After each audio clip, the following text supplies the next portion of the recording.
اور سلام ہے چیمبر آف کامرس کو اور آپ کی جو کسان برادری ہے جنہوں نے اپنی جیب سے پیسے ادا کیے اور پاکستانی پولیس اور فوج کو تنخواہیں دی گئی اور اپنا سسٹم چلایا گیا. آج آپ جس پوزیشن کے اندر ہیں دیکھ کر حیرت ہوتی ہے. آپ اپنے ملک کے اندر تو آپ کے پاس وسائل تھے ہی تھے.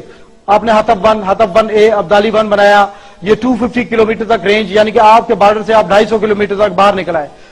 دشمن آپ کے بارڈر سے 250 کلومیٹر دور ہو، آپ اس کو ہٹ کرنے کی پوزیشن میں آ گئے. اس کے بعد غزنوی بنایا آپ نے، 300 کلومیٹر تک آپ کی رینج بڑھ گئی.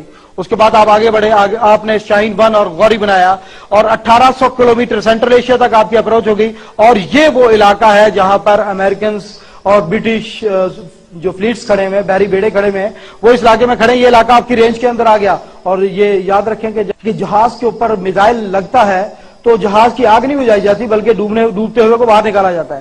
اس کے نیچے کوئی ستون نہیں ہوتا. سوراخ ہو گیا، نیچے گیا. جو القاعدہ والوں نے ایک کشتی ماری تھی US ڈسٹرائر پول کے اندر، کیا ہوا تھا یمن کے ساحل پر؟ وہ جہاز پانی کے اندر ڈوب گیا تھا، نیچے کی طرف گیا تھا. اور یہ سمندر کے اندر کھڑے ہوئے بہت کمزور حالت کے اندر ہیں. اللہ نے آپ کو مزید توفیق دی، آپ آگے بڑھے. آپ نے شاہین 2 اور غوری 3 بنایا. 3500 کلومیٹر آپ کی رینج، جارجیا تک آپ کے میزائلوں کی رینج ہو گئی. اللہ تعالیٰ نے آپ کے اوپر احسان کیا. اس کے بعد آپ آگے بڑھے اور آگے بڑھ کر آپ نے شاہین 3 بنایا. 4500 کلومیٹر رینج، آپ یورپ تک پہنچ چکے تھے. یورپ کے بہت سے ملک آپ کی رینج کے اندر آ گئے. رشیا 40% آپ کی رینج کے اندر تھا. منگولیا، چائنا اور یہ افریقہ کے بہت سے ممالک آپ کی رینج کے اندر آئے. اللہ نے آپ کو مزید توفیق دی، آپ آگے بڑھے اور آگے بڑھ کے آپ نے پھر 2010 کے اندر ٹیپو 1 اور ٹیپو 2 7500 کلومیٹر رینج کا انٹر کانٹیننٹل بیلسٹک میزائل جو کہ ایٹامک اور کنونشنل ہتھیاروں کو لے جانے کی صلاحیت رکھتا ہے. اور یورپ کا کوئی شہر، کوئی گلی ایسی نہیں ہے جو کہ آپ کے ایٹمی اور روایتی ہتھیاروں کی زد سے باہر ہو. اللہ نے آپ کے اوپر یہ احسان کیا. اس زمین کے 2,74,00,000 مربع کلومیٹر کے علاقے کو آپ کے سالڈ فیول اور لیکوڈ فیول میزائلوں کی رینج کے اندر کر دیا. لیکن اللہ تعالیٰ نے آپ کو مزید توفیق دی. آپ نے اس دنیا میں ایٹم بم کے بعد سب سے خوفناک ہتھیار آبدوز میں جو ایٹامک آبدوز ہے اس کی رینج زیادہ ہے، لیکن ایٹامک آبدوز کو سونار ڈیٹیکٹ کر لیتا ہے کہ کہاں پر موجود ہے. لیکن ڈیزل آبدوز کوئی ڈیزل آبدوز کہلاتی ہے جس کو سونار ڈیٹیکٹ نہیں کر سکتا. اور دنیا کی سب سے بڑی ڈیزل سے چلنے والی آبدوز آپ اپنے کراچی کے ساحل پر بیٹھ کر بنا رہے ہیں.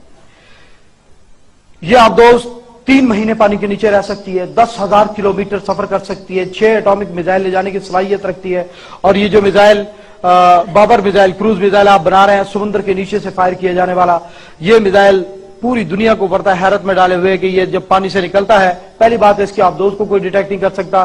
اور آبدوز کے پہنچنے کے بعد یہ جب نکلتا ہے فضا میں ایک بلندی پر پہنچ کر اس کا بوسٹر اس سے علیحدہ ہو جاتا ہے، اس کے ونگز کھل جاتے ہیں، یہ نیچے پانی کی طرف گرتا ہے، 100 فٹ کی بلندی پر آ جاتا ہے اور کوئی بھی لانگ رینج ریڈار اس کو ڈیٹیکٹ کرنے کی صلاحیت نہیں رکھتا. اور یہ گلوبل پوزیشننگ سسٹم کے تحت چلتا ہوا یہ آگے بڑھتا ہے اور آگے بڑھ کر اپنے ٹارگٹ کو ٹریک کرتا ہے. اپنے ٹارگٹ کی تصویر اسے دی گئی ہوتی ہے اور اس ٹارگٹ کے اوپر ہٹ کرتا ہے. پہاڑ آتے ہیں، اوپر اٹھ جاتا ہے، پہاڑ ختم ہوتے ہیں، نیچے اتر آتا ہے. اگر ٹارگٹ پہاڑ کے دوسری طرف ہے تو گھوم کر آ کر اپنے ٹارگٹ کے اوپر گرنے کی صلاحیت رکھتا ہے. اور یہ اللہ کا احسان ہے آپ کے اوپر. اور میں آپ کو بتا دوں کہ جو جدید دور کی جنگیں ہیں اس میں آبدوز انتہائی خطرناک پوزیشن کی حامل چیز ہے. جو ایٹمی جنگوں کا ڈیٹرنٹ ہے آبدوز. اگر کوئی ملک سوچ لے کہ میں کسی ملک کو مکمل طور پہ برباد کر دوں گا، میں پہلی ایٹمی حملہ کر کے اسے ختم کر دوں گا، لیکن اس کے علم میں یہ ہو کہ دشمن کی ایک آبدوز جس کے اندر 6 ایٹمی میزائل ہیں ہمارے ساحلوں کے نیچے کہیں بیٹھی ہوئی ہے، وہ کبھی بھی نہیں اس کو ختم کر سکتا. اسے پتا ہے یہ پانیوں میں سے نکل کے ہم پر اٹیک کر کے ہمیں بھی تباہ و برباد کرنے کی صلاحیت رکھتی. اللہ تعالیٰ نے آپ کے اوپر یہ احسان کیا، یہ بلیسنگ ہے آپ کے اوپر، رحمت ہے اللہ کی کہ اللہ تعالیٰ نے یہ سارے وسائل آپ کو عطا کیے. اگر ان کی ترتیب میں جائے تو بہت لمبی ہے، لیکن حقیقی طور پر ہم آپ کو یہ وعدہ کرنا چاہتے تھے کہ یہاں پر جو فورسز بیٹھی ہیں یہ پروپیگنڈے کے زور کے اوپر آپ کے اوپر سوار ہیں. سنت حضور نے کہا کہ ویپنز کریٹیکل نہیں ہوتے، انسان کی ذہانت، دماغ، اس کی دانائی جو ہے وہ کاؤنٹ کی جاتی ہے، اس کی حیثیت ہوتی ہے. ویپن اگر آپ گننے لگے تو میں نے آپ کو بتایا کہ روس کے ویپنز بہت زیادہ ہیں، ابھی بھی امریکہ سے زیادہ ہیں اور اسی طرح پڑے ہوئے ہیں، بلکہ ان میں سے بہت سارے ایٹم بم ہی ان کے چوری ہو چکے ہیں. امریکنز کی تاریخ اگر کسی نے پڑھی ہو تو بڑی حیرت کی بات ہے کہ امریکنز نے اپنی تاریخ کے اندر کبھی بھی زمینی پیش قدمی کر کے فتح حاصل نہیں کی. کوریا کی لڑائی کو دیکھ لیں جس میں اقوام متحدہ کی فوج ان کے ساتھ تھی، کوریا کے اندر اترے، انہوں نے پیش قدمی کی ہے، لیکن راتوں رات چائنیز نے یلو ریور کراس کیا اور اقوام متحدہ کی فوج اور امریکی فوج کا بیڑا غرق کر دیا. انہوں نے اقوام متحدہ کا کہنا تھا کہ برباد کر دی گئی ہماری فوج، اور چینیوں نے ان کو دھکیل کے کونے پر لگا دیا اور پھر اٹامک کیپسول کی دھمکی کے اوپر انہوں نے معاہدہ کیا جس سے شمالی اور جنوبی کوریا علیحدہ ہوئے. پہلی ان کی ناکامی. اس کے بعد ویتنام کی لڑائی کے اندر دیکھ لیں کہ امریکن نے 2.5 لاکھ تک فورس اپنی بڑھائی. 2.5 لاکھ فوج امریکنز کی ویتنام کے اندر موجود تھی. بحری بیڑا مدد کر رہا تھا, فضائیہ کی مدد تھی. لیکن کیا ہوا, جب وہاں سے امریکنز پسپا ہوئے 50,000 امریکیوں کی لاشیں اٹھا کر واپس گئے ہیں اس جنگ کے اندر. اور ویتنام پھر اسی طرح اپنی جگہ پر موجود. اور ویتنام کے ہنوئی شہر کے پارک کے اندر ایک جھیل ہے جس کے اندر انہوں نے امریکہ کے B-52 جہازوں کے ٹکڑے رکھے ہوئے اور اس کے اوپر بورڈ لکھ کر لگایا ہوا ہے کہ دنیا دیکھ لے کہ ہم نے امریکیوں کے B-52 گرائے تھے. نیٹ کے اوپر پڑی ہوئی یوٹیوب پہ ہنوئی لکھ کے سرچ کریں صرف. اور یہ ساری پوزیشن دیکھیں کہ وہ جنگوں کے اندر کس طرح پسپا اترے ہیں. اگر عراق کے اوپر آپ سمجھتے ہیں کہ امریکیوں نے جنگ کی اور عراق کے اوپر امریکیوں نے قبضہ کر لیا, تو تھوڑے سے ہم آپ کے سامنے اعداد و شمار رکھتے ہیں, بات آپ کے سامنے واضح ہو جائے گی. 8 لاکھ کے قریب عراقی سویلین مارے گئے اس جنگ کے اندر. اور جب حملہ کیا ہے تو 7,600 کے قریب اپروکسیمیٹلی اتحادی فوجی مارے گئے تھے جنہوں نے حملہ کیا, جن کی مدد سے امریکہ نے قبضہ کیا. لیکن حیرت کی بات ہے کہ ان میں صرف 96 امریکہ, برطانیہ اور اٹلی کے تھے. باقی سارے کے سارے فوجی مسلمان ملکوں کے مارے گئے, یعنی کہ ایڈوانس مسلمانوں نے کیا, مسلمانوں کے ذریعے قبضہ ہوا. امریکیوں نے زمینی پیش قدمی نہیں کی. افغانستان کے اوپر اگر حملہ ہوا تو آپ دیکھیں افغانستان کے اوپر انہوں نے بمبارڈمنٹ کیے, میزائل داغے, سب کچھ کیا, لیکن زمینی پیش قدمی کس نے کی ہے؟ شمالی اتحاد نے مسلمانوں کو آگے کیا, مسلمانوں نے آگے بڑھ کر قبضہ کیا. لیکن آپ کا پاکستان اس پوزیشن کے اندر نہیں ہے.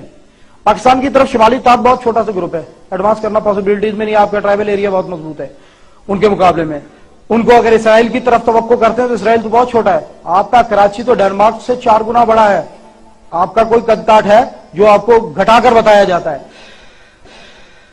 اسرائیل مدد کرنے کو نہیں آ سکتا. یہ زمین آپ کے لیے, ہم پچھلی پریزنٹیشن میں بھی آپ کو واضح کر چکے ہیں کہ ہندوستان کی سرزمین آپ کے لیے سب سے زیادہ خطرناک ہے. امریکہ نے اتحاد کیا, امریکہ نے وہ پچھلا میپ جو آپ کو دکھایا تھا وہ انڈیا کو رستہ دیا شمالی علاقہ جات سے اور سینٹرل ایشیا تک اپروچ کے لیے. یہ آپس میں سودے ہو رہے ہیں, یہ تمہیں دے گا, یہ تمہیں بینیفٹ ہوگا. اور انڈیا کو کیا بینیفٹ ہے کہ انڈیا ہمارا جدی پشتی دشمن ہے.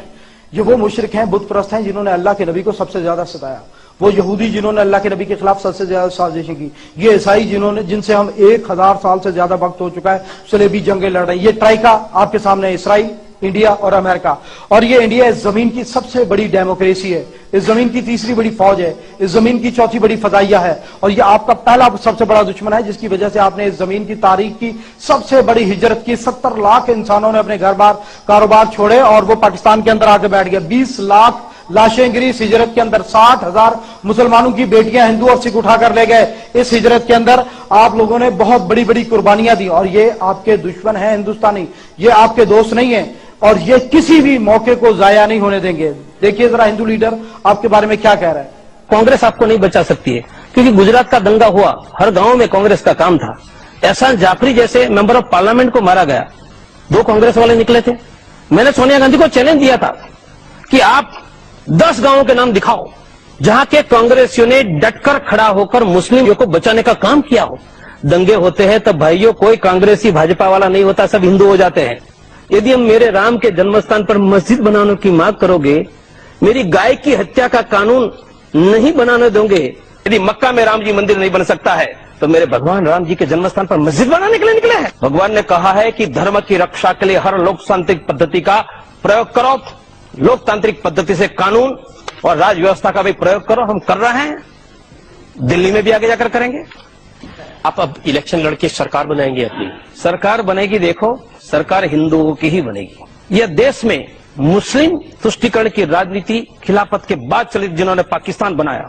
دربھاگیہ سے اٹل جی اور اڈوانی جی کے نیترتو نے پھر سے مسلم تشٹیکرن پرارمبھ کر کے خلافت کے نئے آیام کا پرارمبھ کیا. یہی ہمارا درد کا کارن ہے. میں پاکستان جاؤں گا جب میرے ہاتھ میں بھگوا جھنڈا ہوگا اور میں ٹینک پر بیٹھا ہوں گا, تب لاہور راولپنڈی میں جاؤں گا اور تب آپ کو بھی نمنترن دوں گا. اور وہی میرے ہندو زندگی کا سپنا ہے, جب میں بھگوا جھنڈا لے کر پاکستان کو سماپت کر کے لاہور راولپنڈی میں بیٹھا ہوں گا, اور میرا زندگی کا انتم سپنا. They are igniting the clash of civilization. وہ تہذیبوں کے تصادم کو ابھار رہے ہیں اور حقیقت تو یہ ہے کہ اس تصادم کے اندر وہی رہے گا جو کہ اپنا دفاع کرنے کے اہل ہوگا. کیا آپ سمجھتے ہیں انڈیا اس پوزیشن کے اندر ہے کہ وہ پاکستان کے اوپر اٹیک میں ان کی مدد کر سکے؟ اگر وہ مدد کر سکتا ہوتا تو امریکنز اپنی لاشیں نہ اٹھاتے, ہندوستانی کشمیر میں اپنی لاشیں نہ اٹھاتے, یقیناً وہ پاکستان کو صفحہ ہستی سے مٹا چکے ہوتے. اس زمین پر ساری قوتیں آپ کے خلاف جمع ہو چکی. اللہ کے نبی